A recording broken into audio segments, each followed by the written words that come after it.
Hi, this is Satyan Bharti, and welcome to another episode of TFR Newsroom. And today we have with us Larry O'Connell, VP of Marketing at Sequitur Lab. Larry, first of all, welcome to the show. IT has earned a kind of bad rep in the space because of security. And today we are also seeing emergence of it could be a new buzzword or next shiny object, which is edge computing, which is kind of a mix of, it's not necessarily those end devices. It could even be a data center. So I want to understand from your perspective, how do you separate IoT devices, embedded devices from edge computing?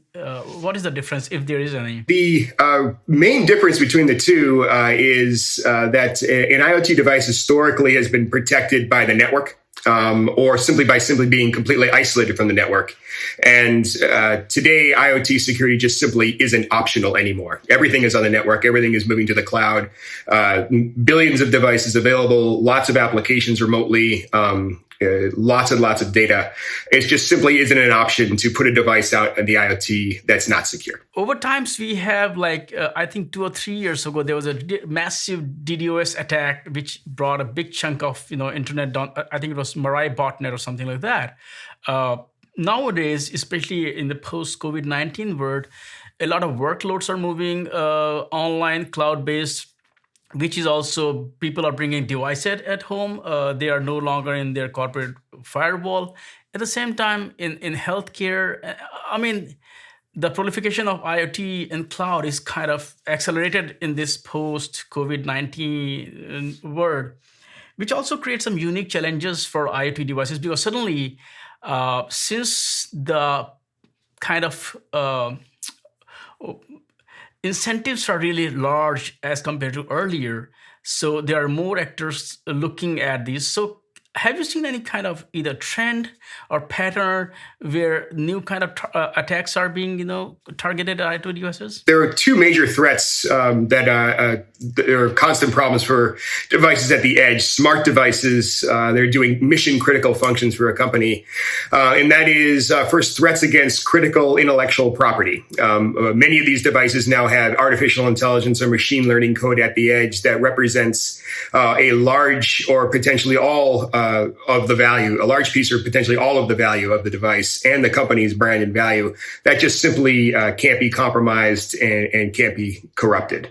And the second is the just general process of protecting that through the pipeline, installing it in manufacturing, updating it in the field, having the device fall back to a safe image if it fails while it's in operation.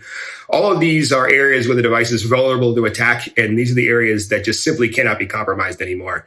And this is a big challenge for our customers to overcome, as their expertise, most of our customers' expertise is building really smart devices doing a very specific, amazing thing and not really security. And so understanding the technical myriad of features to implement, how to extract that from a silicon processor of choice, how to protect their intellectual property, install that safely in manufacturing, and then manage the business processes throughout the company to really design from start to finish security is a heavy lift. It's a major change and a big challenge. Also, in terms of IoT, there are a couple of problems. One is that if you look at the edge, the IoT device itself, I'm mostly talking about the consumer space, not the enterprise space, which is much more sophisticated.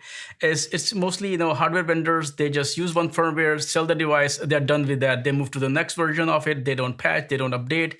And as you were initially saying that, the earlier the devices were not connected to the network. Now, even the light that you see behind me, that's an actually IoT light which I control remotely from the internet. And I don't know what kind of firmware is running in there. And if that device gets compromised, my network is compromised. So so there are a couple of things. Number one is even me, I like that light. I wanted it for my office studio. I got it. I knew there were risks, but the trade-off was I have other precautions. I don't worry about that. So people, just install things, deploy things without taking into consideration that.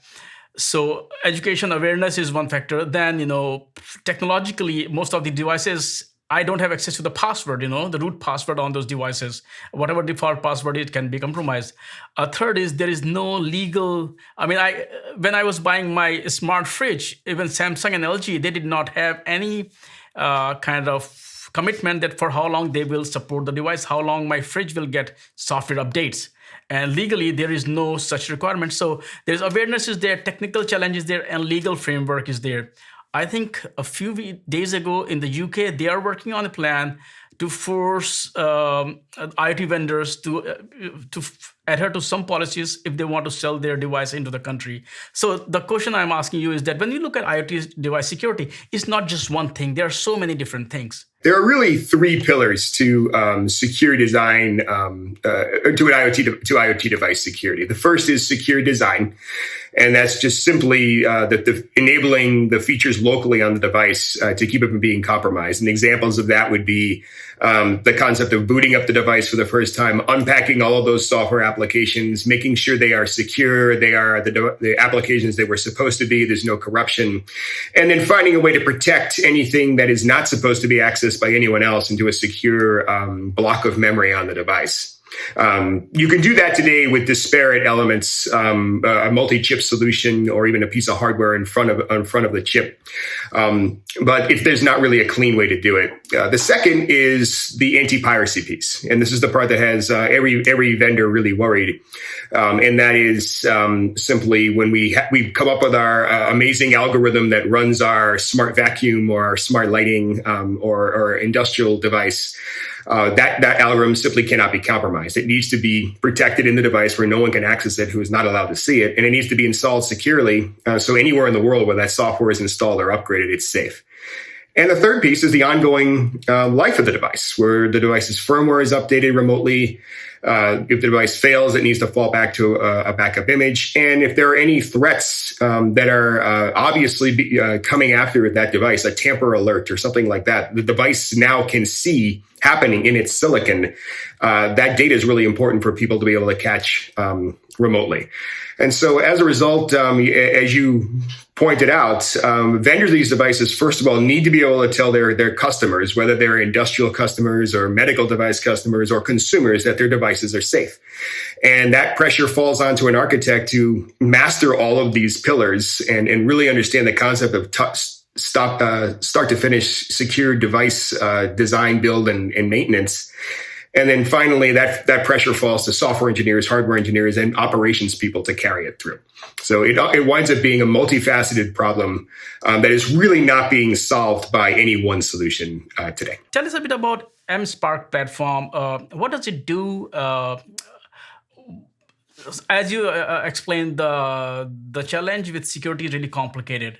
So talk a bit about, in the just context of what you just explained, that where does MSpark fit there? Well, back to our name. So Sequitur is the next logical step. And clearly the next step in this process is to come up with one holistic solution that can solve this problem, knock down the implementation of the technical features, the operations issues, and the lifecycle maintenance issues of an IoT device all in one solution. And that's what the MSpark security suite's all about. It is a holistic solution for IoT security. It's a software package that comes pre-packaged with all the features you need to lock down a device in its design, to install and update software securely, and to also monitor the device as it goes through its life cycle. So it completely changes the economics of deploying IoT device security, as it's now done with one complete solution. So it takes away all those piece parts and all the risks that comes with that. And it's very scalable to a wide range of silicon, cloud platforms, and lots of IoT markets. A quick note on MSpark 2.0. This is an enhancement to our current product line, which today has supported the complete suite of features we've discussed today, the ability to secure the device, and update it regularly, safely, to protect it if it fails, and to integrate everything easily with your existing IoT applications. What's new in 2.0 are two things. The first is the ability to carve out a space in the memory and develop your own secure application to live in the trusted environment that our product creates and maintains. And we have an SDK, a software developers kit, to make that easy.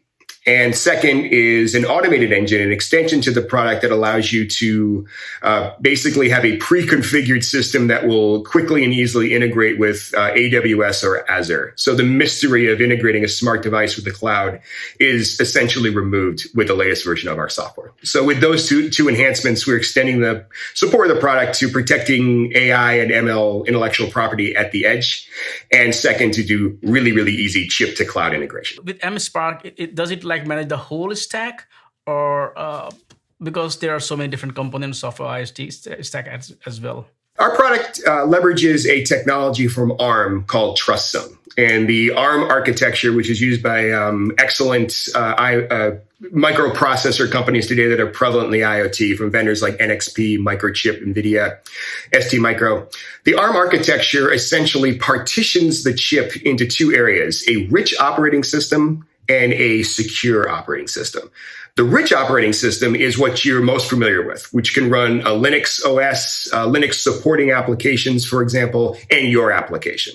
It's rich, it's powerful, you can do amazing things with it. It's also based on an open community with lots of disparate applications, and as such, it is vulnerable.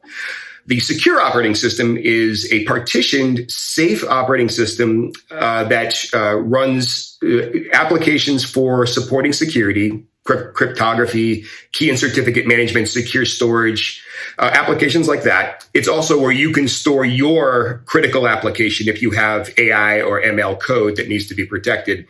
It's all partitioned, and it's all run in what's called a trusted execution environment, which is a locked down secure operating system. And it interacts with the rich operating system. So you can develop your applications and supporting firmware to run your IoT solution in a powerful environment, and then rely on the secure environment that we maintain to house your special applications and any other, and integrate with any of the functions you need to deploy security. And we have a suite of APIs to make this really easy to integrate. So once you've done your quick API integration, you've now enabled a full suite of security features for your device. Larry, thank you so much for taking your time out and talking about security in the IoT space and about the company as well.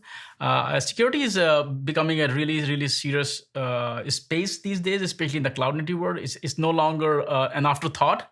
Now developers are building their application with security in mind for the first step. So I look forward to talk to you more in future. So thank you once again. Thanks very much for having me. I'd love to be back soon.